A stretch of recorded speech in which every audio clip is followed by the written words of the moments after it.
जय श्री राधे कृष्णा। प्रिय मित्रों, वीडियो को शुरू करने से पहले आइए प्रार्थना करें। हे कृष्ण, जो भी भक्त आज इस अमृतवाणी को सुन रहा है, उनके जीवन में आपकी कृपया सदा बनी रहे और उनके सभी कष्ट दूर हो। मित्रों, इस अद्भुत वाणी को सुनने से पहले अपने विचार और भक्ति को व्यक्त करते हुए नीचे कमेंट में जय श्री राधे कृष्णा जरूर लिखें। आपकी यह भक्ति हमारी इस यात्रा को और भी अद्भुत बनाएगी। साथ ही यदि आप हमारे चैनल मथुरा धाम में नए हैं तो अभी सब्सक्राइब करें और घंटी के बटन को दबाएं ताकि आप हमारे हर नई भक्ति यात्रा का हिस्सा बन सके। तो चलिए बिना देरी किए इस दिव्य यात्रा की ओर बढ़ते हैं। श्री कृष्ण कहते हैं, कैसे रखें मोहन पर नियंत्रण, सरल उपाय और गहरी समझ। एक गहन मनोवैज्ञानिक और आध्यात्मिक यात्रा है जो व्यक्ति के भीतर छिपी वासनाओं, आकर्षणों और मानसिक बंधनों की परतें खोलती है। यह लेख यह समझने का प्रयास करता है कि मोहन केवल कामना या किसी व्यक्ति विशेष के प्रति आकर्षण नहीं, बल्कि जीवन के हर क्षेत्र में फैले मोह, लोभ और ममता का व्यापक रूप है। आत्मनिरीक्षण, संयम, भक्ति, ध्यान और सत्संग जैसे मार्गों से मोहन पर कैसे नियंत्रण पाया जा सकता है, यह लेख उसी दिशा में एक सशक्त मार्गदर्शन प्रदान करता है। कैसे रखें मोहन पर नियंत्रण, सरल उपाय और गहरी समझ। मनुष्य का मन सदा ही चंचल, इच्छाओं से भरा और अनेक दिशाओं में भटकने वाला होता है। इसी चंचल मन को ही अनेक संतों और ग्रंथों में मोहन की संज्ञा दी गई है। मोहन का अर्थ है मोहित करने वाला, आकर्षण से भरपूर, जो सदा हमें अपने प्रभाव में रखता है। मोहन हमारे भीतर बैठा वह भाव है जो हमें इंद्रियों के सुख, अहंकार के विस्तार और भोग की ओर खींचता है। यह बाह्य जगत की हर उस चीज से जुड़ा होता है जो हमें स्वाभाविक रूप से प्रिय लगती है। विलासिता, मान सम्मान, सत्ता, प्रेम, वासना, लोभ और अदृश्य रूप से गहराता मोह। मोहन को नियंत्रित करने का अर्थ है स्वयं को, अपने मन को, अपनी प्रवृत्तियों को समझना और उस समझ से ऐसे पथ पर चलना जो शांति, संतुलन और आत्म साक्षात्कार की ओर ले जाए। परंतु यह पथ सरल नहीं है। इसके लिए चाहिए धैर्य, अभ्यास और जागरूकता। जब कोई व्यक्ति मोहन के वश में आ जाता है तो वह अपने विवेक से दूर हो जाता है। वह बार बार उन्हीं बातों की ओर आकर्षित होता है जो उसे क्षणिक सुख देती हैं, किंतु दीर्घकालीन दृष्टि से उसकी आत्मा को दुख और भ्रम की ओर ले जाती है। मोहन का प्रभाव अत्यंत सूक्ष्म होता है क्योंकि यह हमारे विचारों और भावनाओं को छिपकर नियंत्रित करता है। व्यक्ति को यह भ्रम हो जाता है कि वह स्वयं निर्णय ले रहा है, जबकि वास्तव में वह किसी भीतरी वासना या असंतुलन के अधीन हो चुका होता है। इसलिए मोहन को समझना और नियंत्रित करना आत्मज्ञान के मार्ग में अत्यंत आवश्यक है। गीता में श्री कृष्ण अर्जुन से कहते हैं कि यह मन ही मनुष्य का मित्र है और यही मनुष्य का शत्रु भी बन जाता है।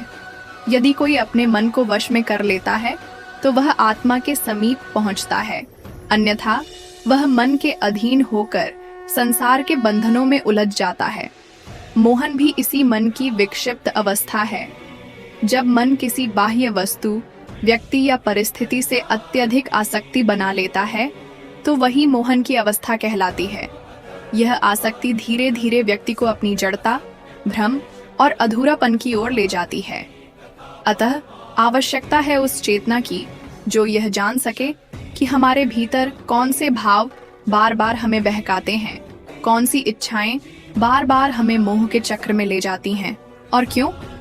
प्राचीन ऋषियों ने मोहन से मुक्ति के लिए ध्यान, तप, वैराग्य और स्वाध्याय को प्रमुख उपाय माना है। ध्यान का अर्थ केवल आंखें बंद कर बैठ जाना नहीं है, बल्कि यह अपने भीतर उतरना है, स्वयं को गहराई से देखना और अपनी प्रवृत्तियों को पहचानना है।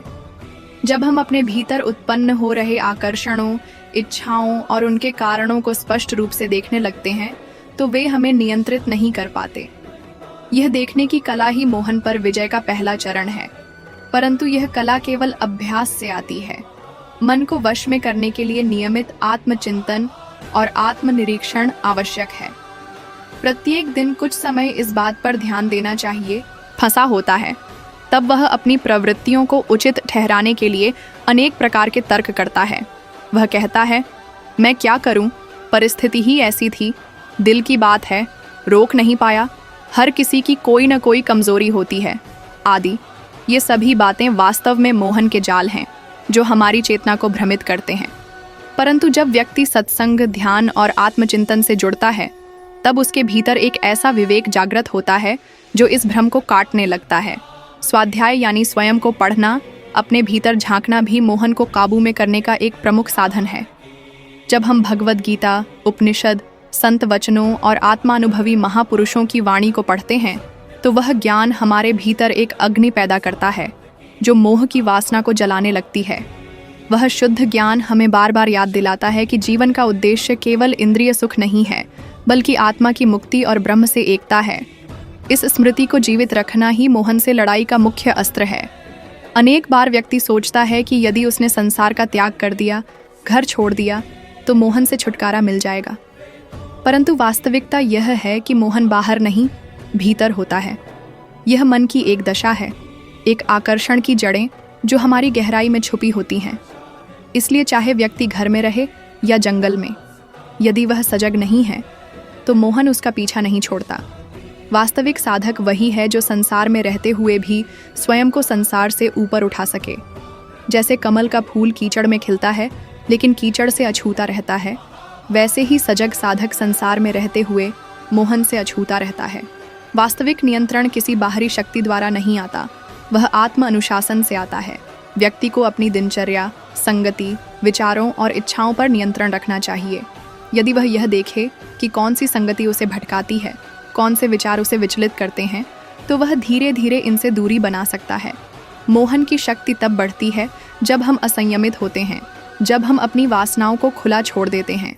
परंतु जैसे ही हम एक मर्यादित जीवन, सत्संग, संयम और साधना को अपनाते हैं, वैसे ही मोहन की शक्ति क्षीण होने लगती है। आत्मिक विकास के मार्ग पर सबसे बड़ी बाधा यही मोहन है। यह व्यक्ति को कभी प्रेम के नाम पर, कभी सेवा के नाम पर, कभी धार्मिकता के नाम पर भी अपने जाल में फंसाता है। इसीलिए इसे केवल त्याग से नहीं, बल्कि विवेक से समझना होता है। कई बार त्याग भी अज्ञान से उत्पन्न होता है, जब व्यक्ति कुछ समझे बिना छोड़ देता है और फिर वही चीज किसी दूसरे रूप में लौट कर आ जाती है। परंतु जब व्यक्ति भीतर से जागरूक होता है, तब वह किसी चीज को छोड़ने या अपनाने से पहले उसकी सच्चाई को समझता है। यही समझ मोहन को कमजोर करती है। शास्त्रों में कहा गया है कि जब तक व्यक्ति काम, क्रोध, लोभ, मोह और अहंकार को वश में नहीं करता, तब तक वह सत्य को नहीं जान सकता। ये सभी विकार एक दूसरे से जुड़े हैं और इनका मूल जड़ है मोहन। जब व्यक्ति किसी वस्तु या व्यक्ति के प्रति अत्यधिक आकर्षण रखता है, तो वह उसे पाने की लालसा करता है। यही काम है। जब वह नहीं मिलती तो क्रोध आता है, और जब मिल जाती है तो खो जाने का डर, यही लोभ है। इस आकर्षण की गहराई ही मोह कहलाती है और उससे जुड़ी अहमियत ही अहंकार। अतः यदि हम मोहन को वश में करना चाहते हैं, तो इन सभी विकारों का समूल निरीक्षण और शमन आवश्यक है। जीवन में जब भी कोई बड़ा निर्णय लेना हो, तब उस समय यह विचार करें कि क्या यह निर्णय मेरे आत्मिक विकास की दिशा में है या केवल मेरे मन को प्रसन्न करने वाला है। यदि हम हर निर्णय से पहले यह छोटा सा आत्म परीक्षण करें, तो मोहन हमें धोखा नहीं दे पाएगा। यही छोटे छोटे कदम हमें भीतर से दृढ़ बनाते हैं। मोहन को नियंत्रित करने के लिए संयम को जीवन का हिस्सा बनाना आवश्यक है। संयम का अर्थ है स्वतंत्रता से नहीं, विवेक से जीना। हर बात, हर इच्छा, हर संबंध को गहराई से देखना, समझना और फिर ही उस पर चलना। जब हम बिना सोचे किसी भावना के बहाव में बहते हैं, तब हम मोहन के अधीन हो जाते हैं। लेकिन जब हम प्रतीक्षा करते हैं, विचार करते हैं, तो मोहन कमजोर पड़ता है। मन को स्थिर रखने का सबसे बड़ा उपाय है प्रेम, परंतु वह प्रेम जो शुद्ध हो, निरपेक्ष हो, किसी अपेक्षा से रहित हो। जब व्यक्ति केवल लेने की चाहत से प्रेम करता है, तब वह मोहन बन जाता है। लेकिन जब प्रेम देने के लिए होता है, बिना अपेक्षा के होता है, तब वह साधना बन जाता है। इसलिए मोहन को जीतने का सबसे सुंदर उपाय है निस्वार्थ प्रेम। सच्चे प्रेम, भक्ति और सेवा के मार्ग पर चलने वाला साधक धीरे धीरे अपने भीतर के मोहन को पहचान लेता है।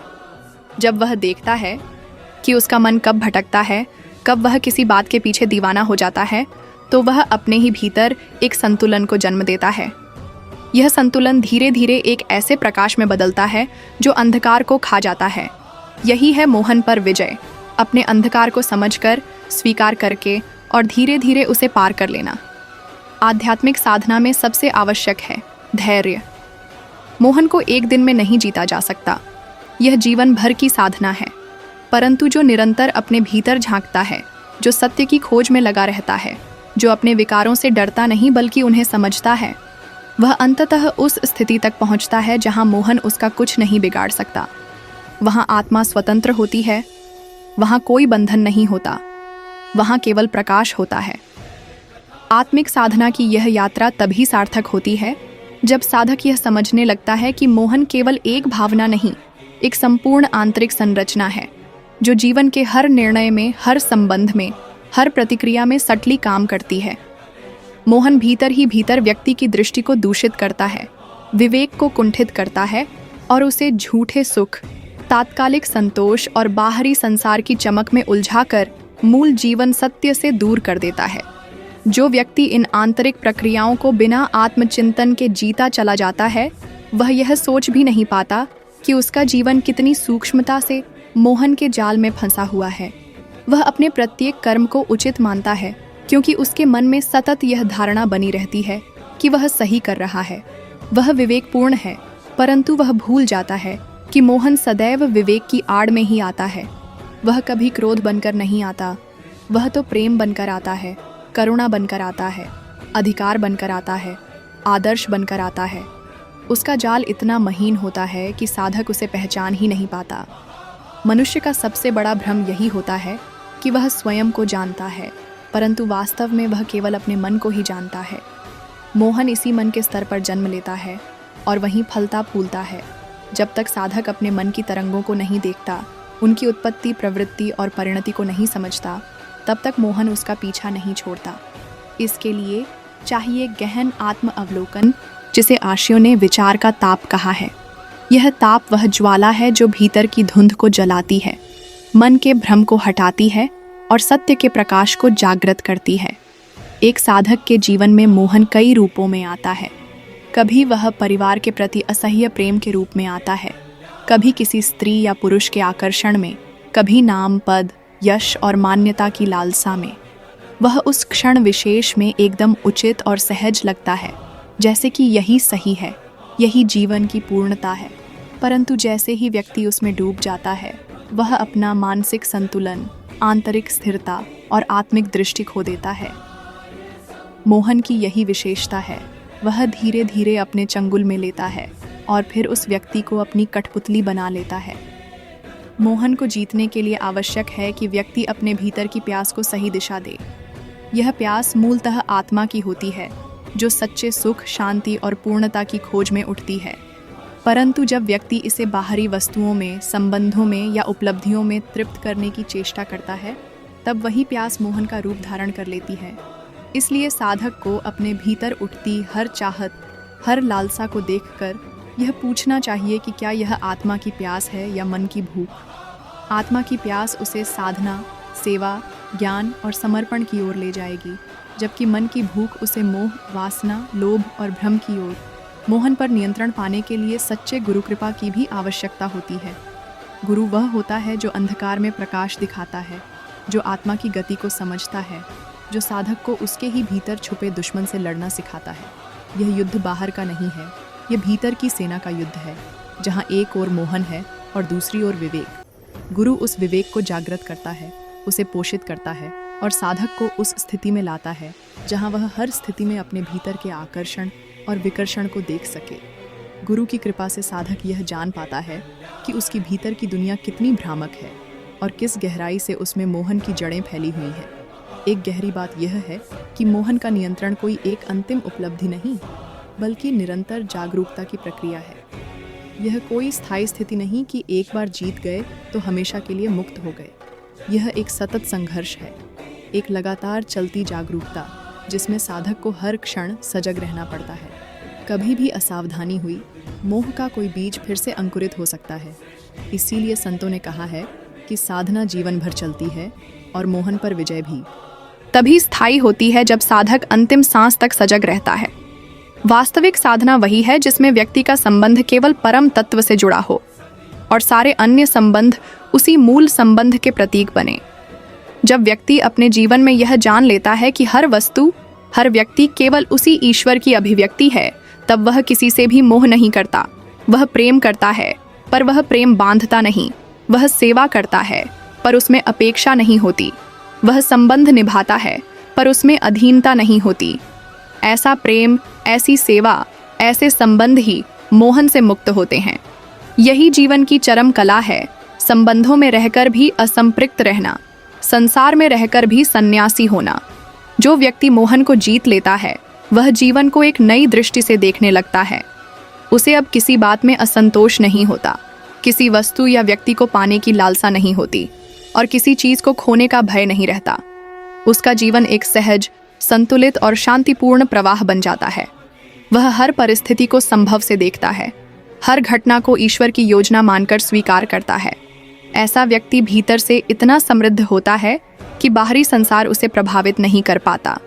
जीवन का वास्तविक उद्देश्य यही है कि व्यक्ति मोहन से ऊपर उठकर आत्मा की स्थिति तक पहुंचे।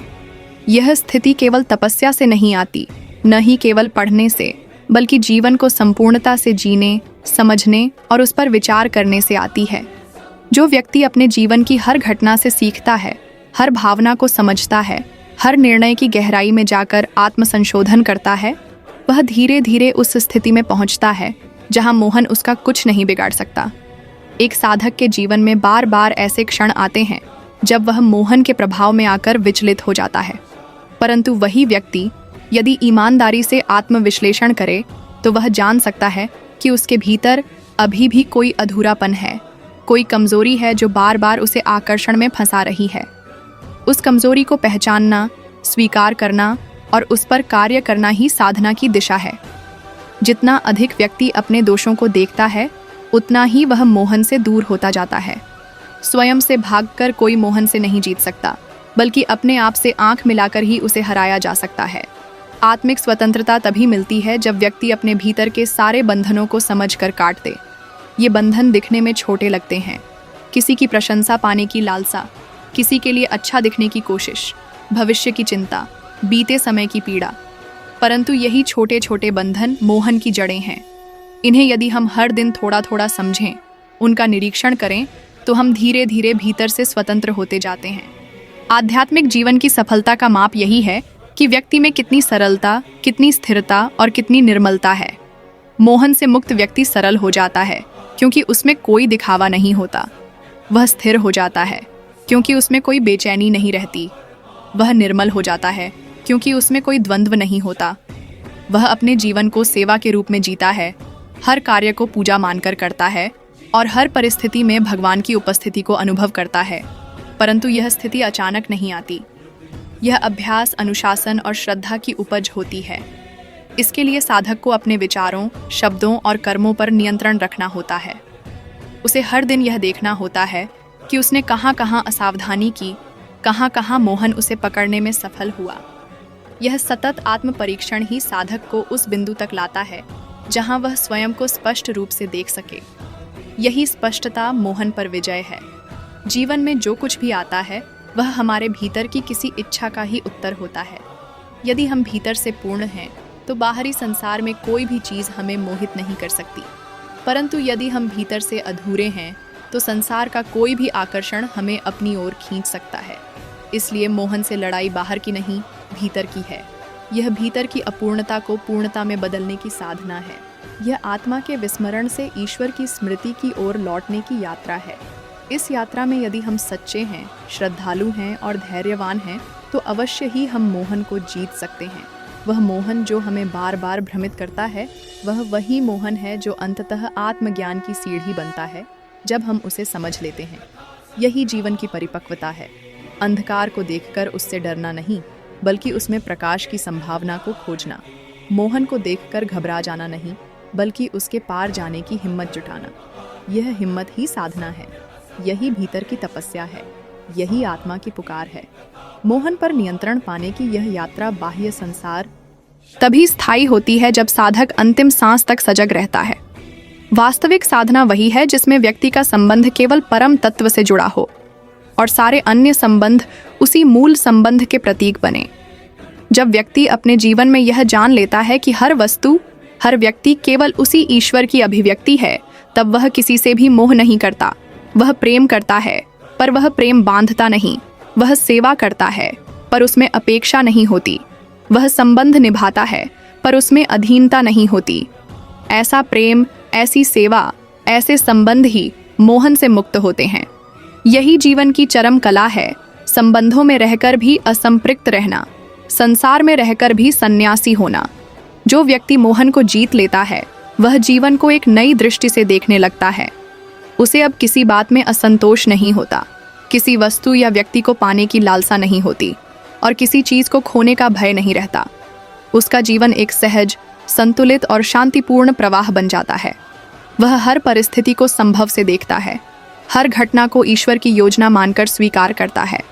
ऐसा व्यक्ति भीतर से इतना समृद्ध होता है कि बाहरी संसार उसे प्रभावित नहीं कर पाता। जीवन का वास्तविक उद्देश्य यही है कि व्यक्ति मोहन से ऊपर उठकर आत्मा की स्थिति तक पहुंचे। यह स्थिति केवल तपस्या से नहीं आती, न ही केवल पढ़ने से, बल्कि जीवन को संपूर्णता से जीने, समझने और उस पर विचार करने से आती है। जो व्यक्ति अपने जीवन की हर घटना से सीखता है, हर भावना को समझता है, हर निर्णय की गहराई में जाकर आत्मसंशोधन करता है, वह धीरे धीरे उस स्थिति में पहुंचता है जहां मोहन उसका कुछ नहीं बिगाड़ सकता। एक साधक के जीवन में बार बार ऐसे क्षण आते हैं जब वह मोहन के प्रभाव में आकर विचलित हो जाता है, परंतु वही व्यक्ति यदि ईमानदारी से आत्मविश्लेषण करे तो वह जान सकता है कि उसके भीतर अभी भी कोई अधूरापन है, कोई कमजोरी है जो बार बार उसे आकर्षण में फंसा रही है। उस कमजोरी को पहचानना, स्वीकार करना और उस पर कार्य करना ही साधना की दिशा है। जितना अधिक व्यक्ति अपने दोषों को देखता है, उतना ही वह मोहन से दूर होता जाता है। स्वयं से भागकर कोई मोहन से नहीं जीत सकता, बल्कि अपने आप से आंख मिलाकर ही उसे हराया जा सकता है। आत्मिक स्वतंत्रता तभी मिलती है जब व्यक्ति अपने भीतर के सारे बंधनों को समझकर काट दे। ये बंधन दिखने में छोटे लगते हैं, किसी की प्रशंसा पाने की लालसा, किसी के लिए अच्छा दिखने की कोशिश, भविष्य की चिंता, बीते समय की पीड़ा, परंतु यही छोटे छोटे बंधन मोहन की जड़ें हैं। इन्हें यदि हम हर दिन थोड़ा थोड़ा समझें, उनका निरीक्षण करें, तो हम धीरे धीरे भीतर से स्वतंत्र होते जाते हैं। आध्यात्मिक जीवन की सफलता का माप यही है कि व्यक्ति में कितनी सरलता, कितनी स्थिरता और कितनी निर्मलता है। मोहन से मुक्त व्यक्ति सरल हो जाता है क्योंकि उसमें कोई दिखावा नहीं होता। वह स्थिर हो जाता है क्योंकि उसमें कोई बेचैनी नहीं रहती। वह निर्मल हो जाता है क्योंकि उसमें कोई द्वंद्व नहीं होता। वह अपने जीवन को सेवा के रूप में जीता है, हर कार्य को पूजा मानकर करता है और हर परिस्थिति में भगवान की उपस्थिति को अनुभव करता है। परंतु यह स्थिति अचानक नहीं आती। यह अभ्यास, अनुशासन और श्रद्धा की उपज होती है। इसके लिए साधक को अपने विचारों, शब्दों और कर्मों पर नियंत्रण रखना होता है। उसे हर दिन यह देखना होता है कि उसने कहाँ कहाँ असावधानी की, कहाँ कहाँ मोहन उसे पकड़ने में सफल हुआ। यह सतत आत्म परीक्षण ही साधक को उस बिंदु तक लाता है जहाँ वह स्वयं को स्पष्ट रूप से देख सके। यही स्पष्टता मोहन पर विजय है। जीवन में जो कुछ भी आता है वह हमारे भीतर की किसी इच्छा का ही उत्तर होता है। यदि हम भीतर से पूर्ण हैं तो बाहरी संसार में कोई भी चीज़ हमें मोहित नहीं कर सकती, परंतु यदि हम भीतर से अधूरे हैं तो संसार का कोई भी आकर्षण हमें अपनी ओर खींच सकता है। इसलिए मोहन से लड़ाई बाहर की नहीं, भीतर की है। यह भीतर की अपूर्णता को पूर्णता में बदलने की साधना है। यह आत्मा के विस्मरण से ईश्वर की स्मृति की ओर लौटने की यात्रा है। इस यात्रा में यदि हम सच्चे हैं, श्रद्धालु हैं और धैर्यवान हैं तो अवश्य ही हम मोहन को जीत सकते हैं। वह मोहन जो हमें बार बार भ्रमित करता है, वह वही मोहन है जो अंततः आत्मज्ञान की सीढ़ी बनता है जब हम उसे समझ लेते हैं। यही जीवन की परिपक्वता है। अंधकार को देखकर उससे डरना नहीं, बल्कि उसमें प्रकाश की संभावना को खोजना। मोहन को देखकर घबरा जाना नहीं, बल्कि उसके पार जाने की हिम्मत जुटाना। यह हिम्मत ही साधना है। यही भीतर की तपस्या है। यही आत्मा की पुकार है। मोहन पर नियंत्रण पाने की यह यात्रा बाह्य संसार, आत्मिक लक्ष्य की दिशा में है या विपरीत दिशा में, यही विवेक है। लेकिन यह विवेक तभी जागृत होता है जब हम भीतर से शांत हों। अशांत मन कभी विवेकशील नहीं हो सकता। इसीलिए मन की शांति ही मोहन पर नियंत्रण की पहली सीढ़ी है। और यह शांति केवल बाहरी साधनों से नहीं आती, यह आती है आत्मा की गहराइयों से, उस परम मौन से जिसे ध्यान के माध्यम से अनुभव किया जा सकता है। कई बार लोग यह समझते हैं कि मोहन से छुटकारा पाने के लिए संसार को त्यागना होगा, लेकिन वास्तव में मोहन से मुक्ति का मार्ग त्याग से होकर नहीं, सम्यक दृष्टि से होकर जाता है। संसार को त्याग देना आसान है, लेकिन संसार में रहते हुए उसमें आसक्ति न होना, यही असली साधना है।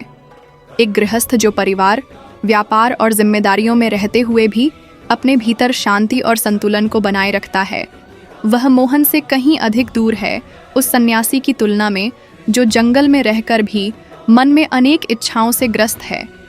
इसीलिए श्री कृष्ण ने अर्जुन को युद्ध भूमि में रहते हुए भी गीता का ज्ञान दिया। उन्होंने उसे त्याग करने को नहीं कहा, बल्कि कर्म करते हुए मोहन से परे दृष्टि विकसित करने का मार्ग बताया। कर्मयोग ही वह सेतु है जो मोहन से मुक्त कर सकता है।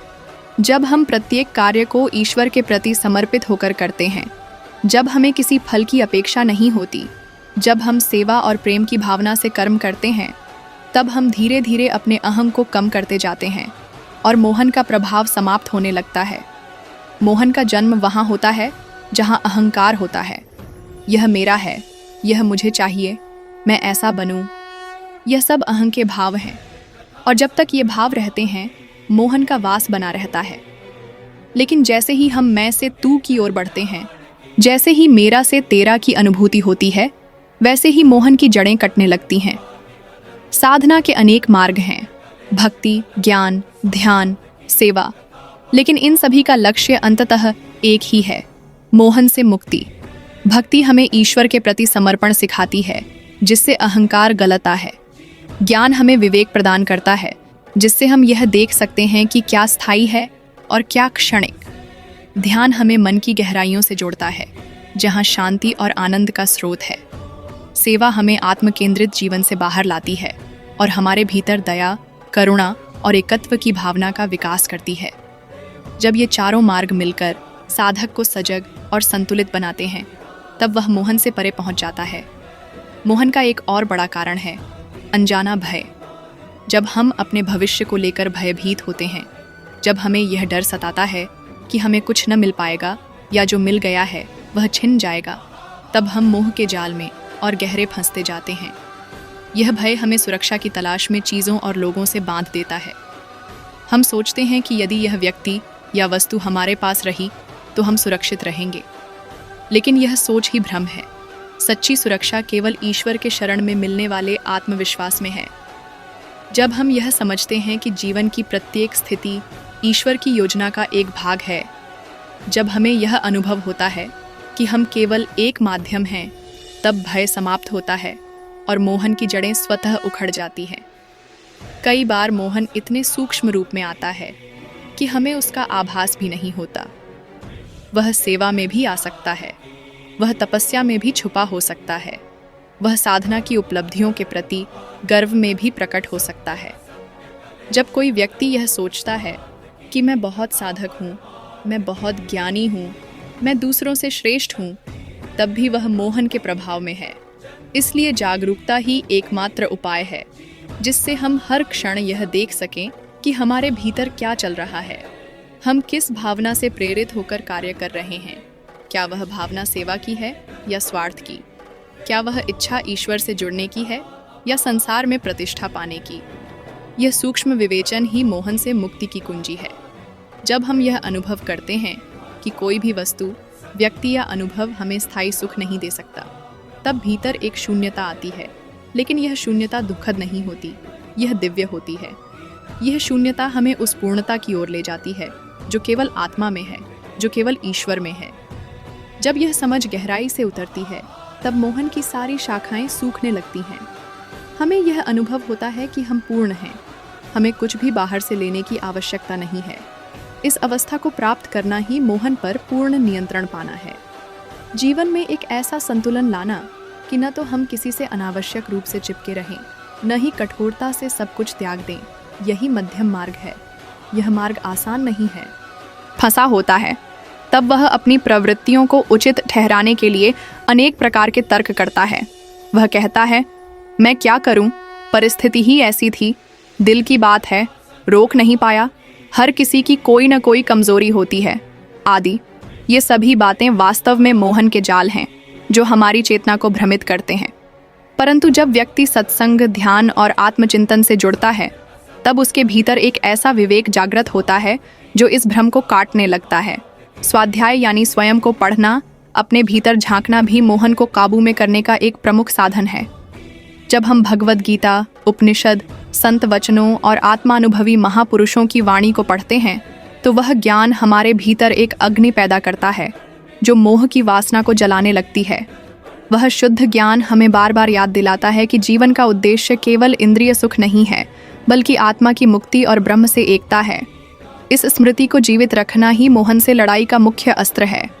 अनेक बार व्यक्ति सोचता है कि यदि उसने संसार का त्याग कर दिया, घर छोड़ दिया, तो मोहन से छुटकारा मिल जाएगा। परंतु वास्तविकता यह है कि मोहन बाहर नहीं, भीतर होता है। यह मन की एक दशा है, एक आकर्षण की जड़ें जो हमारी गहराई में छुपी होती हैं। इसलिए चाहे व्यक्ति घर में रहे या जंगल में, यदि वह सजग नहीं है तो मोहन उसका पीछा नहीं छोड़ता। वास्तविक साधक वही है जो संसार में रहते हुए भी स्वयं को संसार से ऊपर उठा सके। जैसे कमल का फूल कीचड़ में खिलता है लेकिन कीचड़ से अछूता रहता है, वैसे ही सजग साधक संसार में रहते हुए मोहन से अछूता रहता है। वास्तविक नियंत्रण किसी बाहरी शक्ति द्वारा नहीं आता, वह आत्म अनुशासन से आता है। व्यक्ति को अपनी दिनचर्या, संगति, विचारों और इच्छाओं पर नियंत्रण रखना चाहिए। यदि वह यह देखे कि कौन सी संगति उसे भटकाती है, कौन से विचार उसे विचलित करते हैं, तो वह धीरे धीरे इनसे दूरी बना सकता है। मोहन की शक्ति तब बढ़ती है जब हम असंयमित होते हैं, जब हम अपनी वासनाओं को खुला छोड़ देते हैं। परंतु जैसे ही हम एक मर्यादित जीवन, सत्संग, संयम और साधना को अपनाते हैं, वैसे ही मोहन की शक्ति क्षीण होने लगती है। आत्मिक विकास के मार्ग पर सबसे बड़ी बाधा यही मोहन है। यह व्यक्ति को कभी प्रेम के नाम पर, कभी सेवा के नाम पर, कभी धार्मिकता के नाम पर भी अपने जाल में फंसाता है। इसीलिए इसे केवल त्याग से नहीं बल्कि विवेक से समझना होता है। कई बार त्याग भी अज्ञान से उत्पन्न होता है, जब व्यक्ति कुछ समझे बिना छोड़ देता है और फिर वही चीज किसी दूसरे रूप में लौट कर आ जाती है। परंतु जब व्यक्ति भीतर से जागरूक होता है तब वह किसी चीज को छोड़ने या अपनाने से पहले उसकी सच्चाई को समझता है। यही समझ मोहन को कमजोर करती है। शास्त्रों में कहा गया है कि जब तक व्यक्ति काम, क्रोध, लोभ, मोह और अहंकार को वश में नहीं करता तब तक वह सत्य को नहीं जान सकता। ये सभी विकार एक दूसरे से जुड़े हैं और इनका मूल जड़ है मोहन। जब व्यक्ति किसी वस्तु या व्यक्ति के प्रति अत्यधिक आकर्षण रखता है तो वह उसे पाने की लालसा करता है, यही काम है। जब वह नहीं मिलती तो क्रोध आता है और जब मिल जाती है तो खो जाने का डर, यही लोभ है। इस आकर्षण की गहराई ही मोह कहलाती है और उससे जुड़ी अहमियत ही अहंकार। अतः यदि हम मोहन को वश में करना चाहते हैं तो इन सभी विकारों का समूल निरीक्षण और शमन आवश्यक है। जीवन में जब भी कोई बड़ा निर्णय लेना हो तब उस समय यह विचार करें कि क्या यह निर्णय मेरे आत्मिक विकास की दिशा में है या केवल मेरे मन को प्रसन्न करने वाला है। यदि हम हर निर्णय से पहले यह छोटा सा आत्म परीक्षण करें तो मोहन हमें धोखा नहीं दे पाएगा। यही छोटे छोटे कदम हमें भीतर से दृढ़ बनाते हैं। मोहन को नियंत्रित करने के लिए संयम को जीवन का हिस्सा बनाना आवश्यक है। संयम का अर्थ है स्वतंत्रता से नहीं, विवेक से जीना। हर बात, हर इच्छा, हर संबंध को गहराई से देखना, समझना और फिर ही उस पर चलना। जब हम बिना सोचे किसी भावना के बहाव में बहते हैं तब हम मोहन के अधीन हो जाते हैं। लेकिन जब हम प्रतीक्षा करते हैं, विचार करते हैं तो मोहन कमजोर पड़ता है। मन को स्थिर रखने का सबसे बड़ा उपाय है प्रेम, परंतु वह प्रेम जो शुद्ध हो, निरपेक्ष हो, किसी अपेक्षा से रहित हो। जब व्यक्ति केवल लेने की चाहत से प्रेम करता है तब वह मोहन बन जाता है। लेकिन जब प्रेम देने के लिए होता है, बिना अपेक्षा के होता है, तब वह साधना बन जाता है। इसलिए मोहन को जीतने का सबसे सुंदर उपाय है निस्वार्थ प्रेम। सच्चे प्रेम, भक्ति और सेवा के मार्ग पर चलने वाला साधक धीरे धीरे अपने भीतर के मोहन को पहचान लेता है। जब वह देखता है, फंसा होता है, तब वह अपनी प्रवृत्तियों को उचित ठहराने के लिए अनेक प्रकार के तर्क करता है। वह कहता है, मैं क्या करूं, परिस्थिति ही ऐसी थी, दिल की बात है, रोक नहीं पाया, हर किसी की कोई न कोई कमजोरी होती है आदि। ये सभी बातें वास्तव में मोहन के जाल हैं जो हमारी चेतना को भ्रमित करते हैं। परंतु जब व्यक्ति सत्संग, ध्यान और आत्मचिंतन से जुड़ता है तब उसके भीतर एक ऐसा विवेक जागृत होता है जो इस भ्रम को काटने लगता है। स्वाध्याय यानी स्वयं को पढ़ना, अपने भीतर झांकना भी मोहन को काबू में करने का एक प्रमुख साधन है। जब हम भगवद गीता, उपनिषद, संत वचनों और आत्मानुभवी महापुरुषों की वाणी को पढ़ते हैं तो वह ज्ञान हमारे भीतर एक अग्नि पैदा करता है जो मोह की वासना को जलाने लगती है। वह शुद्ध ज्ञान हमें बार बार याद दिलाता है कि जीवन का उद्देश्य केवल इंद्रिय सुख नहीं है बल्कि आत्मा की मुक्ति और ब्रह्म से एकता है। इस स्मृति को जीवित रखना ही मोहन से लड़ाई का मुख्य अस्त्र है। अनेक बार व्यक्ति सोचता है कि यदि उसने संसार का त्याग कर दिया, घर छोड़ दिया तो मोहन से छुटकारा मिल जाएगा। परंतु वास्तविकता यह है कि मोहन बाहर नहीं, भीतर होता है। यह मन की एक दशा है, एक आकर्षण की जड़ें जो हमारी गहराई में छुपी होती हैं। इसलिए चाहे व्यक्ति घर में रहे या जंगल में, यदि वह सजग नहीं है तो मोहन उसका पीछा नहीं छोड़ता। वास्तविक साधक वही है जो संसार में रहते हुए भी स्वयं को संसार से ऊपर उठा सके। जैसे कमल का फूल कीचड़ में खिलता है लेकिन कीचड़ से अछूता रहता है, वैसे ही सजग साधक संसार में रहते हुए मोहन से अछूता रहता है। वास्तविक नियंत्रण किसी बाहरी शक्ति द्वारा नहीं आता, वह आत्म अनुशासन से आता है। व्यक्ति को अपनी दिनचर्या, संगति, विचारों और इच्छाओं पर नियंत्रण रखना चाहिए। यदि वह यह देखे कि कौन सी संगति उसे भटकाती है, कौन से विचार उसे विचलित करते हैं, तो वह धीरे धीरे इनसे दूरी बना सकता है। मोहन की शक्ति तब बढ़ती है जब हम असंयमित होते हैं, जब हम अपनी वासनाओं को खुला छोड़ देते हैं।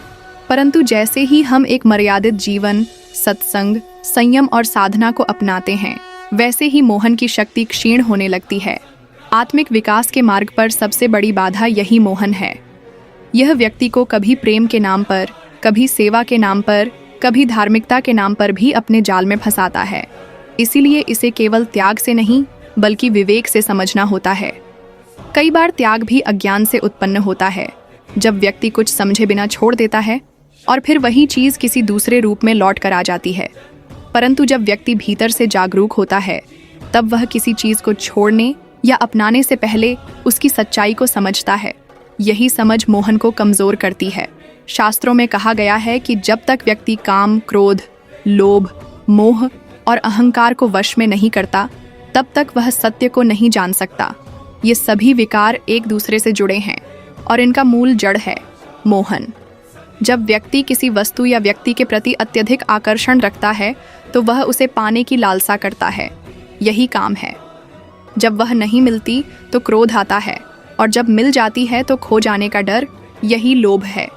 इस आकर्षण की गहराई ही मोह कहलाती है और उससे जुड़ी अहमियत ही अहंकार।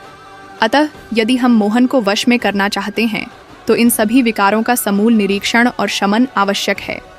जीवन में जब भी कोई बड़ा निर्णय लेना हो तब उस समय यह विचार करें कि क्या यह निर्णय मेरे आत्मिक विकास की दिशा में है या केवल मेरे मन को प्रसन्न करने वाला है। यदि हम हर निर्णय से पहले यह छोटा सा आत्म परीक्षण करें तो मोहन हमें धोखा नहीं दे पाएगा। यही छोटे छोटे कदम हमें भीतर से दृढ़ बनाते हैं। मोहन को नियंत्रित करने के लिए संयम को जीवन का हिस्सा बनाना आवश्यक है। संयम का अर्थ है स्वतंत्रता से नहीं, विवेक से जीना। हर बात, हर इच्छा, हर संबंध को गहराई से देखना, समझना और फिर ही उस पर चलना। जब हम बिना सोचे किसी भावना के बहाव में बहते हैं तब हम मोहन के अधीन हो जाते हैं। लेकिन जब हम प्रतीक्षा करते हैं, विचार करते हैं तो मोहन कमजोर पड़ता है। मन को स्थिर रखने का सबसे बड़ा उपाय है प्रेम, परंतु वह प्रेम जो शुद्ध हो, निरपेक्ष हो, किसी अपेक्षा से रहित हो। जब व्यक्ति केवल लेने की चाहत से प्रेम करता है तब वह मोहन बन जाता है। लेकिन जब प्रेम देने के लिए होता है, बिना अपेक्षा के होता है, तब वह साधना बन जाता है। इसलिए मोहन को जीतने का सबसे सुंदर उपाय है निस्वार्थ प्रेम। सच्चे प्रेम, भक्ति और सेवा के मार्ग पर चलने वाला साधक धीरे धीरे अपने भीतर के मोहन को पहचान लेता है। जब वह देखता है, फंसा होता है, तब वह अपनी प्रवृत्तियों को उचित ठहराने के लिए अनेक प्रकार के तर्क करता है। वह कहता है, मैं क्या करूं, परिस्थिति ही ऐसी थी, दिल की बात है, रोक नहीं पाया, हर किसी की कोई न कोई कमजोरी होती है आदि। ये सभी बातें वास्तव में मोहन के जाल हैं जो हमारी चेतना को भ्रमित करते हैं। परंतु जब व्यक्ति सत्संग, ध्यान और आत्मचिंतन से जुड़ता है, तब उसके भीतर एक ऐसा विवेक जागृत होता है जो इस भ्रम को काटने लगता है। स्वाध्याय यानी स्वयं को पढ़ना, अपने भीतर झांकना भी मोहन को काबू में करने का एक प्रमुख साधन है। जब हम भगवद गीता, उपनिषद, संत वचनों और आत्मानुभवी महापुरुषों की वाणी को पढ़ते हैं, तो वह ज्ञान हमारे भीतर एक अग्नि पैदा करता है जो मोह की वासना को जलाने लगती है। वह शुद्ध ज्ञान हमें बार बार याद दिलाता है कि जीवन का उद्देश्य केवल इंद्रिय सुख नहीं है, बल्कि आत्मा की मुक्ति और ब्रह्म से एकता है। इस स्मृति को जीवित रखना ही मोहन से लड़ाई का मुख्य अस्त्र है। अनेक बार व्यक्ति सोचता है कि यदि उसने संसार का त्याग कर दिया, घर छोड़ दिया, तो मोहन से छुटकारा मिल जाएगा। परंतु वास्तविकता यह है कि मोहन बाहर नहीं, भीतर होता है। यह मन की एक दशा है, एक आकर्षण की जड़ें जो हमारी गहराई में छुपी होती हैं। इसलिए चाहे व्यक्ति घर में रहे या जंगल में, यदि वह सजग नहीं है तो मोहन उसका पीछा नहीं छोड़ता। वास्तविक साधक वही है जो संसार में रहते हुए भी स्वयं को संसार से ऊपर उठा सके। जैसे कमल का फूल कीचड़ में खिलता है लेकिन कीचड़ से अछूता रहता है, वैसे ही सजग साधक संसार में रहते हुए मोहन से अछूता रहता है। वास्तविक नियंत्रण किसी बाहरी शक्ति द्वारा नहीं आता, वह आत्म अनुशासन से आता है। व्यक्ति को अपनी दिनचर्या, संगति, विचारों और इच्छाओं पर नियंत्रण रखना चाहिए। यदि वह यह देखे कि कौन सी संगति उसे भटकाती है, कौन से विचार उसे विचलित करते हैं, तो वह धीरे धीरे इनसे दूरी बना सकता है। मोहन की शक्ति तब बढ़ती है जब हम असंयमित होते हैं, जब हम अपनी वासनाओं को खुला छोड़ देते हैं। परंतु जैसे ही हम एक मर्यादित जीवन, सत्संग, संयम और साधना को अपनाते हैं, वैसे ही मोहन की शक्ति क्षीण होने लगती है। आत्मिक विकास के मार्ग पर सबसे बड़ी बाधा यही मोहन है। यह व्यक्ति को कभी प्रेम के नाम पर, कभी सेवा के नाम पर, कभी धार्मिकता के नाम पर भी अपने जाल में फंसाता है। इसीलिए इसे केवल त्याग से नहीं, बल्कि विवेक से समझना होता है। कई बार त्याग भी अज्ञान से उत्पन्न होता है, जब व्यक्ति कुछ समझे बिना छोड़ देता है और फिर वही चीज किसी दूसरे रूप में लौट कर आ जाती है। परंतु जब व्यक्ति भीतर से जागरूक होता है, तब वह किसी चीज को छोड़ने या अपनाने से पहले उसकी सच्चाई को समझता है। यही समझ मोहन को कमजोर करती है। शास्त्रों में कहा गया है कि जब तक व्यक्ति काम, क्रोध, लोभ, मोह और अहंकार को वश में नहीं करता, तब तक वह सत्य को नहीं जान सकता। ये सभी विकार एक दूसरे से जुड़े हैं और इनका मूल जड़ है मोहन। जब व्यक्ति किसी वस्तु या व्यक्ति के प्रति अत्यधिक आकर्षण रखता है, तो वह उसे पाने की लालसा करता है। यही काम है। जब वह नहीं मिलती तो क्रोध आता है, और जब मिल जाती है तो खो जाने का डर, यही लोभ है। इस आकर्षण की गहराई ही मोह कहलाती है और उससे जुड़ी अहमियत ही अहंकार। अतः यदि हम मोहन को वश में करना चाहते हैं, तो इन सभी विकारों का समूल निरीक्षण और शमन आवश्यक है। जीवन में जब भी कोई बड़ा निर्णय लेना हो, तब उस समय यह विचार करें कि क्या यह निर्णय मेरे आत्मिक विकास की दिशा में है या केवल मेरे मन को प्रसन्न करने वाला है। यदि हम हर निर्णय से पहले यह छोटा सा आत्म परीक्षण करें, तो मोहन हमें धोखा नहीं दे पाएगा। यही छोटे छोटे कदम हमें भीतर से दृढ़ बनाते हैं। मोहन को नियंत्रित करने के लिए संयम को जीवन का हिस्सा बनाना आवश्यक है। संयम का अर्थ है स्वतंत्रता से नहीं, विवेक से जीना। हर बात, हर इच्छा, हर संबंध को गहराई से देखना, समझना और फिर ही उस पर चलना। जब हम बिना सोचे किसी भावना के बहाव में बहते हैं, तब हम मोहन के अधीन हो जाते हैं। लेकिन जब हम प्रतीक्षा करते हैं, विचार करते हैं, तो मोहन कमजोर पड़ता है।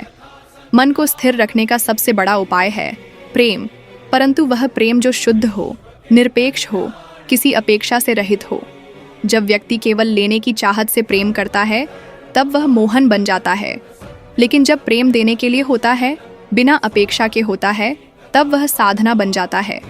इसलिए मोहन को जीतने का सबसे सुंदर उपाय है निस्वार्थ प्रेम।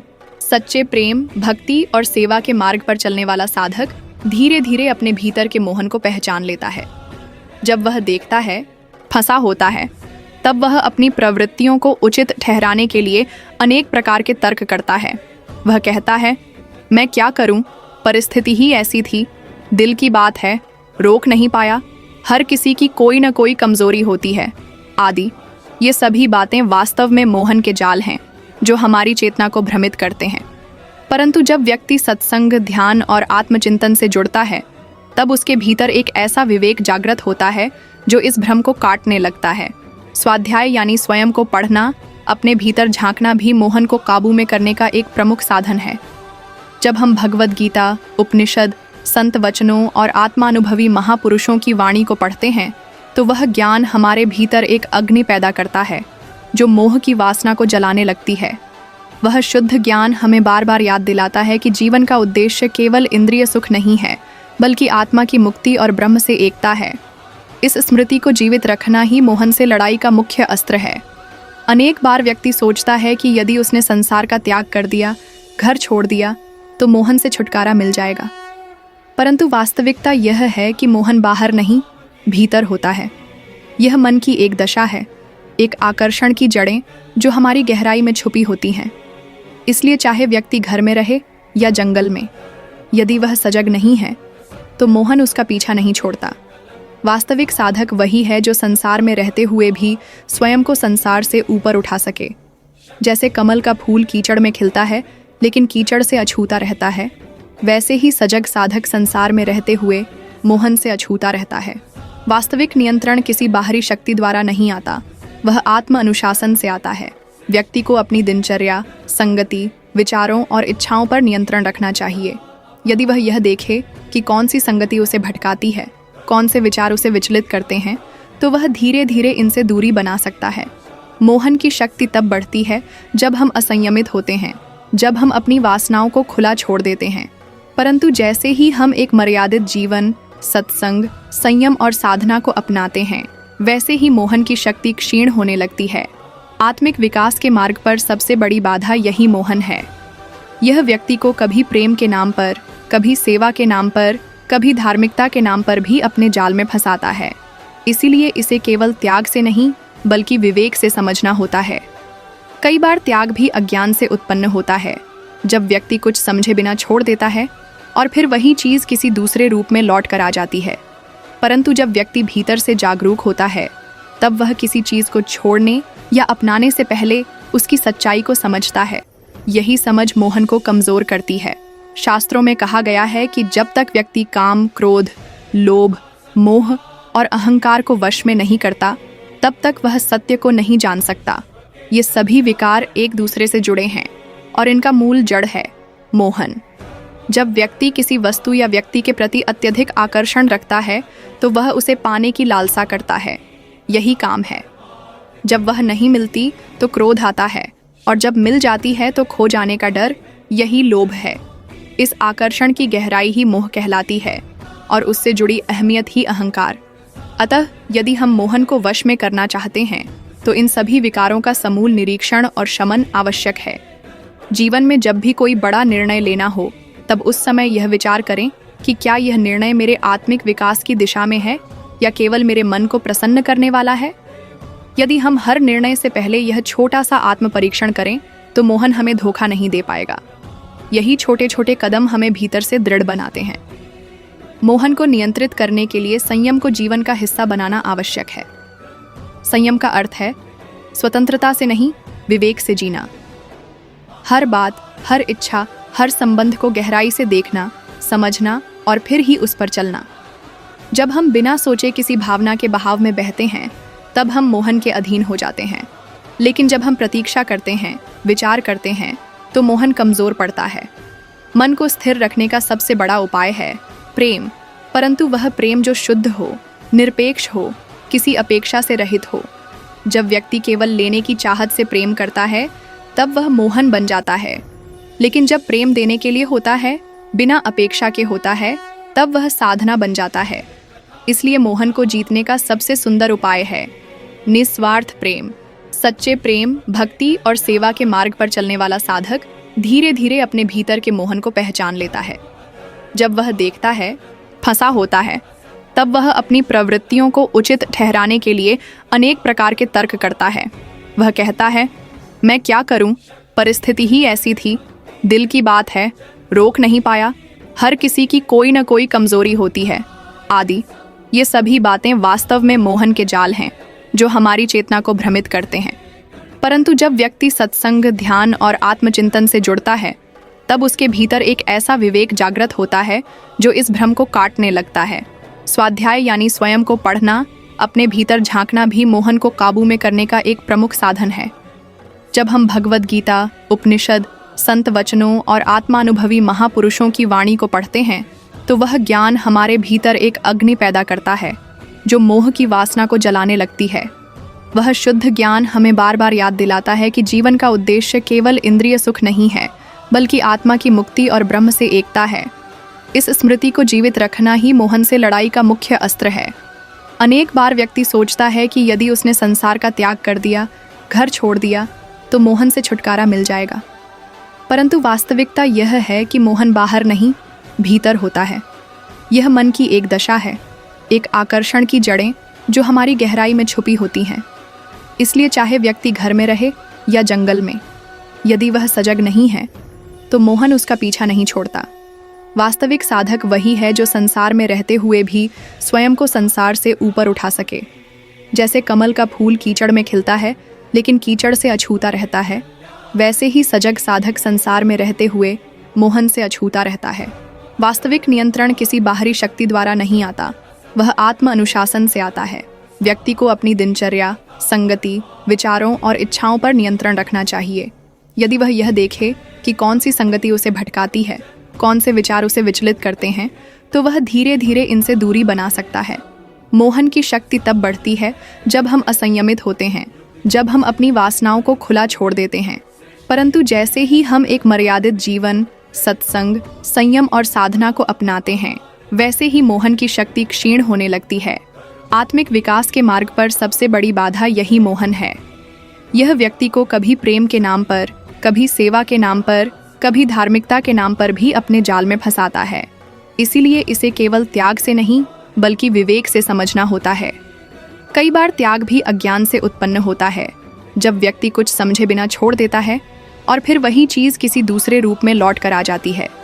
परंतु जब व्यक्ति भीतर से जागरूक होता है तब वह किसी चीज़ को छोड़ने या अपनाने से पहले उसकी सच्चाई को समझता है। यही समझ मोहन को कमज़ोर करती है। शास्त्रों में कहा गया है कि जब तक व्यक्ति काम, क्रोध, लोभ, मोह और अहंकार को वश में नहीं करता तब तक वह सत्य को नहीं जान सकता। ये सभी विकार एक दूसरे से जुड़े हैं और इनका मूल जड़ है मोहन। जब व्यक्ति किसी वस्तु या व्यक्ति के प्रति अत्यधिक आकर्षण रखता है तो वह उसे पाने की लालसा करता है, यही काम है। जब वह नहीं मिलती तो क्रोध आता है और जब मिल जाती है तो खो जाने का डर, यही लोभ है। इस आकर्षण की गहराई ही मोह कहलाती है और उससे जुड़ी अहमियत ही अहंकार। अतः यदि हम मोहन को वश में करना चाहते हैं तो इन सभी विकारों का समूल निरीक्षण और शमन आवश्यक है। जीवन में जब भी कोई बड़ा निर्णय लेना हो तब उस समय यह विचार करें कि क्या यह निर्णय मेरे आत्मिक विकास की दिशा में है या केवल मेरे मन को प्रसन्न करने वाला है। यदि हम हर निर्णय से पहले यह छोटा सा आत्म परीक्षण करें तो मोहन हमें धोखा नहीं दे पाएगा। यही छोटे छोटे कदम हमें भीतर से दृढ़ बनाते हैं। मोहन को नियंत्रित करने के लिए संयम को जीवन का हिस्सा बनाना आवश्यक है। संयम का अर्थ है स्वतंत्रता से नहीं, विवेक से जीना। हर बात, हर इच्छा, हर संबंध को गहराई से देखना, समझना और फिर ही उस पर चलना। जब हम बिना सोचे किसी भावना के बहाव में बहते हैं तब हम मोहन के अधीन हो जाते हैं। लेकिन जब हम प्रतीक्षा करते हैं, विचार करते हैं, तो मोहन कमज़ोर पड़ता है। मन को स्थिर रखने का सबसे बड़ा उपाय है प्रेम, परंतु वह प्रेम जो शुद्ध हो, निरपेक्ष हो, किसी अपेक्षा से रहित हो। जब व्यक्ति केवल लेने की चाहत से प्रेम करता है तब वह मोहन बन जाता है। लेकिन जब प्रेम देने के लिए होता है, बिना अपेक्षा के होता है, तब वह साधना बन जाता है। इसलिए मोहन को जीतने का सबसे सुंदर उपाय है निस्वार्थ प्रेम। सच्चे प्रेम, भक्ति और सेवा के मार्ग पर चलने वाला साधक धीरे धीरे अपने भीतर के मोहन को पहचान लेता है। जब वह देखता है, फंसा होता है, तब वह अपनी प्रवृत्तियों को उचित ठहराने के लिए अनेक प्रकार के तर्क करता है। वह कहता है, मैं क्या करूं, परिस्थिति ही ऐसी थी, दिल की बात है, रोक नहीं पाया, हर किसी की कोई न कोई कमजोरी होती है आदि। ये सभी बातें वास्तव में मोहन के जाल हैं जो हमारी चेतना को भ्रमित करते हैं। परंतु जब व्यक्ति सत्संग, ध्यान और आत्मचिंतन से जुड़ता है तब उसके भीतर एक ऐसा विवेक जागृत होता है जो इस भ्रम को काटने लगता है। स्वाध्याय यानी स्वयं को पढ़ना, अपने भीतर झांकना भी मोहन को काबू में करने का एक प्रमुख साधन है। जब हम भगवद गीता, उपनिषद, संत वचनों और आत्मानुभवी महापुरुषों की वाणी को पढ़ते हैं तो वह ज्ञान हमारे भीतर एक अग्नि पैदा करता है जो मोह की वासना को जलाने लगती है। वह शुद्ध ज्ञान हमें बार बार याद दिलाता है कि जीवन का उद्देश्य केवल इंद्रिय सुख नहीं है, बल्कि आत्मा की मुक्ति और ब्रह्म से एकता है। इस स्मृति को जीवित रखना ही मोहन से लड़ाई का मुख्य अस्त्र है। अनेक बार व्यक्ति सोचता है कि यदि उसने संसार का त्याग कर दिया, घर छोड़ दिया, तो मोहन से छुटकारा मिल जाएगा। परंतु वास्तविकता यह है कि मोहन बाहर नहीं, भीतर होता है। यह मन की एक दशा है, एक आकर्षण की जड़ें जो हमारी गहराई में छुपी होती हैं।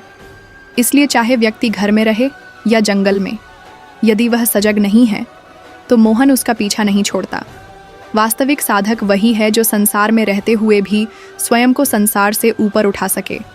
जैसे कमल का फूल कीचड़ में खिलता है लेकिन कीचड़ से अछूता रहता है, वैसे ही सजग साधक संसार में रहते हुए मोहन से अछूता रहता है। वास्तविक नियंत्रण किसी बाहरी शक्ति द्वारा नहीं आता, वह आत्म अनुशासन से आता है। व्यक्ति को अपनी दिनचर्या, संगति, विचारों और इच्छाओं पर नियंत्रण रखना चाहिए। यदि वह यह देखे कि कौन सी संगति उसे भटकाती है, कौन से विचार उसे विचलित करते हैं, तो वह धीरे धीरे इनसे दूरी बना सकता है। मोहन की शक्ति तब बढ़ती है जब हम असंयमित होते हैं, जब हम अपनी वासनाओं को खुला छोड़ देते हैं।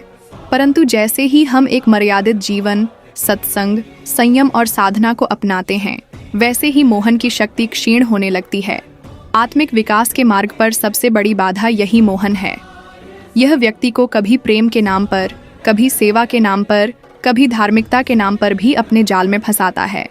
इसीलिए इसे केवल त्याग से नहीं बल्कि विवेक से समझना होता है। कई बार त्याग भी अज्ञान से उत्पन्न होता है, जब व्यक्ति कुछ समझे बिना छोड़ देता है और फिर वही चीज़ किसी दूसरे रूप में लौट कर आ जाती है। परंतु जब व्यक्ति भीतर से जागरूक होता है, तब वह किसी चीज़ को छोड़ने या अपनाने से पहले उसकी सच्चाई को समझता है। यही समझ मोहन को कमज़ोर करती है। शास्त्रों में कहा गया है कि जब तक व्यक्ति काम, क्रोध, लोभ, मोह और अहंकार को वश में नहीं करता, तब तक वह सत्य को नहीं जान सकता। ये सभी विकार एक दूसरे से जुड़े हैं और इनका मूल जड़ है मोहन। जब व्यक्ति किसी वस्तु या व्यक्ति के प्रति अत्यधिक आकर्षण रखता है तो वह उसे पाने की लालसा करता है, यही काम है। जब वह नहीं मिलती तो क्रोध आता है और जब मिल जाती है तो खो जाने का डर, यही लोभ है। इस आकर्षण की गहराई ही मोह कहलाती है और उससे जुड़ी अहमियत ही अहंकार। अतः यदि हम मोहन को वश में करना चाहते हैं तो इन सभी विकारों का समूल निरीक्षण और शमन आवश्यक है। जीवन में जब भी कोई बड़ा निर्णय लेना हो, तब उस समय यह विचार करें कि क्या यह निर्णय मेरे आत्मिक विकास की दिशा में है या केवल मेरे मन को प्रसन्न करने वाला है। यदि हम हर निर्णय से पहले यह छोटा सा आत्म परीक्षण करें तो मोहन हमें धोखा नहीं दे पाएगा। यही छोटे छोटे कदम हमें भीतर से दृढ़ बनाते हैं। मोहन को नियंत्रित करने के लिए संयम को जीवन का हिस्सा बनाना आवश्यक है। संयम का अर्थ है स्वतंत्रता से नहीं, विवेक से जीना। हर बात, हर इच्छा, हर संबंध को गहराई से देखना, समझना और फिर ही उस पर चलना। जब हम बिना सोचे किसी भावना के बहाव में बहते हैं, तब हम मोहन के अधीन हो जाते हैं। लेकिन जब हम प्रतीक्षा करते हैं, विचार करते हैं, तो मोहन कमजोर पड़ता है। मन को स्थिर रखने का सबसे बड़ा उपाय है प्रेम, परंतु वह प्रेम जो शुद्ध हो, निरपेक्ष हो, किसी अपेक्षा से रहित हो। जब व्यक्ति केवल लेने की चाहत से प्रेम करता है, तब वह मोहन बन जाता है। लेकिन जब प्रेम देने के लिए होता है, बिना अपेक्षा के होता है, तब वह साधना बन जाता है। इसलिए मोहन को जीतने का सबसे सुंदर उपाय है निस्वार्थ प्रेम। सच्चे प्रेम, भक्ति और सेवा के मार्ग पर चलने वाला साधक धीरे धीरे अपने भीतर के मोहन को पहचान लेता है। जब वह देखता है, फंसा होता है, तब वह अपनी प्रवृत्तियों को उचित ठहराने के लिए अनेक प्रकार के तर्क करता है। वह कहता है, मैं क्या करूं, परिस्थिति ही ऐसी थी, दिल की बात है, रोक नहीं पाया, हर किसी की कोई न कोई कमजोरी होती है आदि। ये सभी बातें वास्तव में मोहन के जाल हैं जो हमारी चेतना को भ्रमित करते हैं।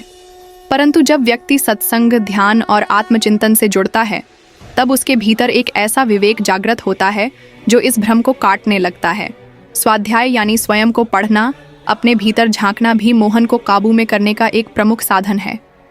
जब हम भगवद गीता, उपनिषद, संत वचनों और आत्मानुभवी महापुरुषों की वाणी को पढ़ते हैं तो वह ज्ञान हमारे भीतर एक अग्नि पैदा करता है जो मोह की वासना को जलाने लगती है।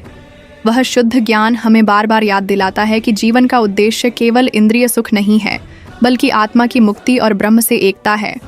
इस स्मृति को जीवित रखना ही मोहन से लड़ाई का मुख्य अस्त्र है। अनेक बार व्यक्ति सोचता है कि यदि उसने संसार का त्याग कर दिया, घर छोड़ दिया, तो मोहन से छुटकारा मिल जाएगा। परंतु वास्तविकता यह है कि मोहन बाहर नहीं, भीतर होता है। यह मन की एक दशा है, एक आकर्षण की जड़ें जो हमारी गहराई में छुपी होती हैं। इसलिए चाहे व्यक्ति घर में रहे या जंगल में, यदि वह सजग नहीं है तो मोहन उसका पीछा नहीं छोड़ता। वास्तविक साधक वही है जो संसार में रहते हुए भी स्वयं को संसार से ऊपर उठा सके। जैसे कमल का फूल कीचड़ में खिलता है लेकिन कीचड़ से अछूता रहता है, वैसे ही सजग साधक संसार में रहते हुए मोहन से अछूता रहता है। वास्तविक नियंत्रण किसी बाहरी शक्ति द्वारा नहीं आता, वह आत्म अनुशासन से आता है। व्यक्ति को अपनी दिनचर्या, संगति, विचारों और इच्छाओं पर नियंत्रण रखना चाहिए। यदि वह यह देखे कि कौन सी संगति उसे भटकाती है, कौन से विचार उसे विचलित करते हैं, तो वह धीरे धीरे इनसे दूरी बना सकता है। मोहन की शक्ति तब बढ़ती है जब हम असंयमित होते हैं, जब हम अपनी वासनाओं को खुला छोड़ देते हैं। परंतु जैसे ही हम एक मर्यादित जीवन, सत्संग, संयम और साधना को अपनाते हैं, वैसे ही मोहन की शक्ति क्षीण होने लगती है। आत्मिक विकास के मार्ग पर सबसे बड़ी बाधा यही मोहन है। यह व्यक्ति को कभी प्रेम के नाम पर, कभी सेवा के नाम पर, कभी धार्मिकता के नाम पर भी अपने जाल में फंसाता है। इसीलिए इसे केवल त्याग से नहीं बल्कि विवेक से समझना होता है। कई बार त्याग भी अज्ञान से उत्पन्न होता है, जब व्यक्ति कुछ समझे बिना छोड़ देता है और फिर वही चीज़ किसी दूसरे रूप में लौट कर आ जाती है। परंतु जब व्यक्ति भीतर से जागरूक होता है, तब वह किसी चीज़ को छोड़ने या अपनाने से पहले उसकी सच्चाई को समझता है। यही समझ मोहन को कमज़ोर करती है। शास्त्रों में कहा गया है कि जब तक व्यक्ति काम, क्रोध, लोभ, मोह और अहंकार को वश में नहीं करता, तब तक वह सत्य को नहीं जान सकता। ये सभी विकार एक दूसरे से जुड़े हैं और इनका मूल जड़ है मोहन। जब व्यक्ति किसी वस्तु या व्यक्ति के प्रति अत्यधिक आकर्षण रखता है तो वह उसे पाने की लालसा करता है। यही काम है। जब वह नहीं मिलती तो क्रोध आता है और जब मिल जाती है तो खो जाने का डर, यही लोभ है। इस आकर्षण की गहराई ही मोह कहलाती है और उससे जुड़ी अहमियत ही अहंकार। अतः यदि हम मोहन को वश में करना चाहते हैं तो इन सभी विकारों का समूल निरीक्षण और शमन आवश्यक है। जीवन में जब भी कोई बड़ा निर्णय लेना हो, तब उस समय यह विचार करें कि क्या यह निर्णय मेरे आत्मिक विकास की दिशा में है या केवल मेरे मन को प्रसन्न करने वाला है। यदि हम हर निर्णय से पहले यह छोटा सा आत्म परीक्षण करें तो मोहन हमें धोखा नहीं दे पाएगा। यही छोटे छोटे कदम हमें भीतर से दृढ़ बनाते हैं। मोहन को नियंत्रित करने के लिए संयम को जीवन का हिस्सा बनाना आवश्यक है। संयम का अर्थ है स्वतंत्रता से नहीं, विवेक से जीना। हर बात, हर इच्छा, हर संबंध को गहराई से देखना, समझना और फिर ही उस पर चलना। जब हम बिना सोचे किसी भावना के बहाव में बहते हैं, तब हम मोहन के अधीन हो जाते हैं। लेकिन जब हम प्रतीक्षा करते हैं, विचार करते हैं, तो मोहन कमजोर पड़ता है। मन को स्थिर रखने का सबसे बड़ा उपाय है प्रेम, परंतु वह प्रेम जो शुद्ध हो, निरपेक्ष हो, किसी अपेक्षा से रहित हो। जब व्यक्ति केवल लेने की चाहत से प्रेम करता है, तब वह मोहन बन जाता है। लेकिन जब प्रेम देने के लिए होता है, बिना अपेक्षा के होता है, तब वह साधना बन जाता है। इसलिए मोहन को जीतने का सबसे सुंदर उपाय है निस्वार्थ प्रेम। सच्चे प्रेम, भक्ति और सेवा के मार्ग पर चलने वाला साधक धीरे धीरे अपने भीतर के मोहन को पहचान लेता है। जब वह देखता है, फंसा होता है, तब वह अपनी प्रवृत्तियों को उचित ठहराने के लिए अनेक प्रकार के तर्क करता है। वह कहता है, मैं क्या करूं, परिस्थिति ही ऐसी थी, दिल की बात है, रोक नहीं पाया, हर किसी की कोई न कोई कमजोरी होती है आदि। ये सभी बातें वास्तव में मोहन के जाल हैं जो हमारी चेतना को भ्रमित करते हैं। परंतु जब व्यक्ति सत्संग, ध्यान और आत्मचिंतन से जुड़ता है, तब उसके भीतर एक ऐसा विवेक जागृत होता है जो इस भ्रम को काटने लगता है। स्वाध्याय यानी स्वयं को पढ़ना, अपने भीतर झांकना भी मोहन को काबू में करने का एक प्रमुख साधन है।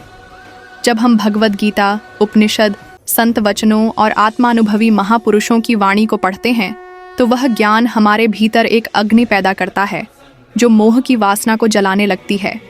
वह शुद्ध ज्ञान हमें बार बार याद दिलाता है कि जीवन का उद्देश्य केवल इंद्रिय सुख नहीं है, बल्कि आत्मा की मुक्ति और ब्रह्म से एकता है।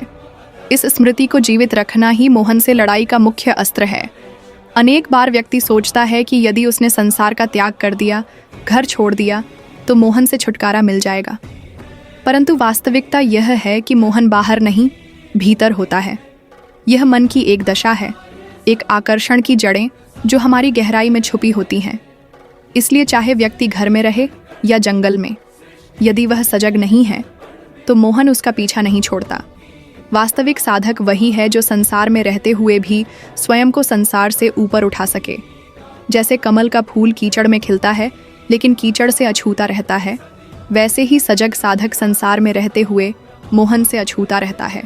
वास्तविक नियंत्रण किसी बाहरी शक्ति द्वारा नहीं आता, वह आत्म अनुशासन से आता है। व्यक्ति को अपनी दिनचर्या, संगति, विचारों और इच्छाओं पर नियंत्रण रखना चाहिए।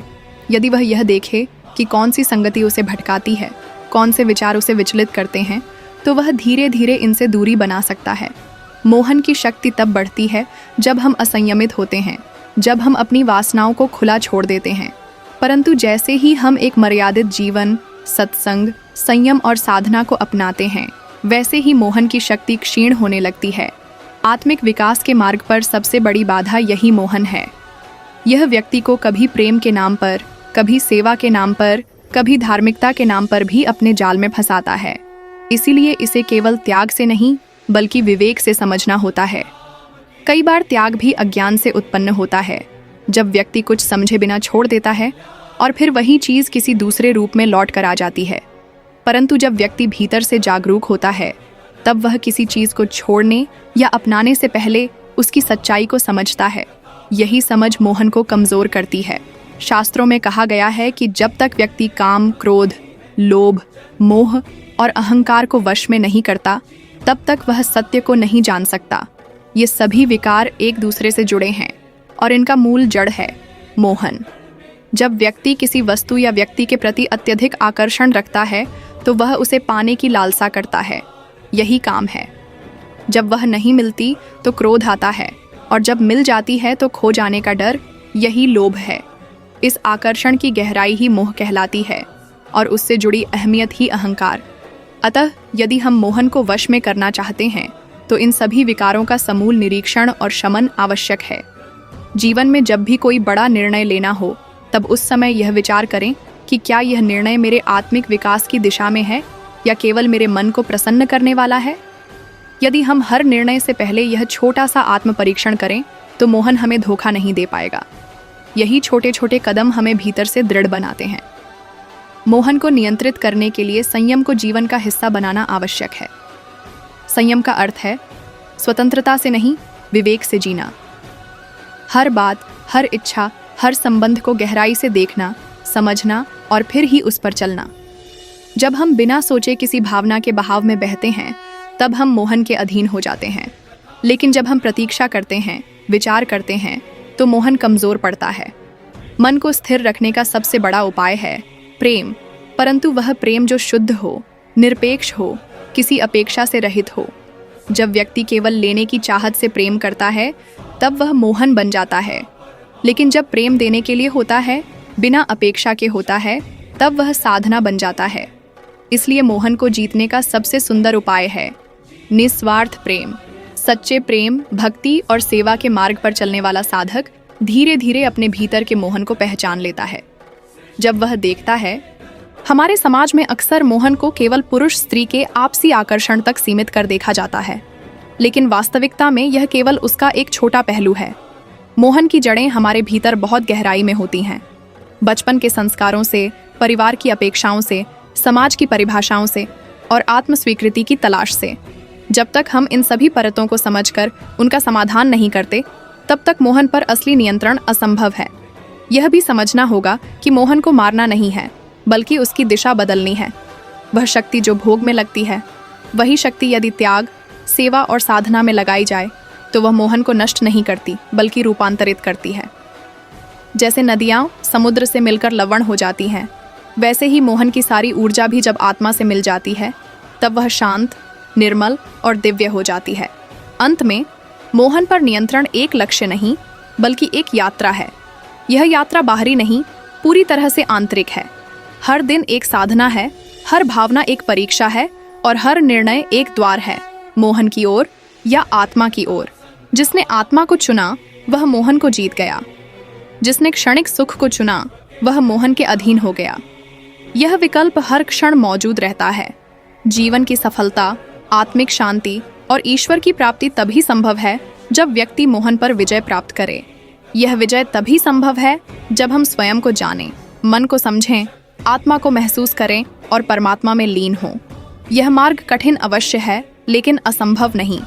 जिन्होंने इस पथ को अपनाया वे ही वास्तविक विजेता बने हैं। और यही सच्चा सार है मोहन पर नियंत्रण का। यही जीवन का तत्व है, यही साधना का फल है, यही आत्मा की मुक्ति का द्वार है और यही अंतिम सत्य भी है। धन्यवाद। प्रिय मित्रों, अगर आप जानना चाहते हैं कि मन को कैसे रखें मोहन पर नियंत्रण में, तो यह वीडियो आपके लिए है। मोहन यानी मोह, वासना और भटकाव से मन को साधने के सरल उपाय और गहरी समझ इस वीडियो में विस्तार से बताए गए हैं। अगर आपको यह वीडियो पसंद आया हो तो जरूर लाइक करें, शेयर करें और हमारे चैनल मथुरा धाम को सब्सक्राइब करें ताकि ऐसे ही जीवन को बदलने वाली बातें आप तक लगातार पहुंचती रहे। नीचे कमेंट करके बताएं कि आपको इस वीडियो में क्या सबसे ज्यादा पसंद आया और आगे आप किस विषय पर सुनना चाहते हैं। जय श्री कृष्ण, राधे राधे।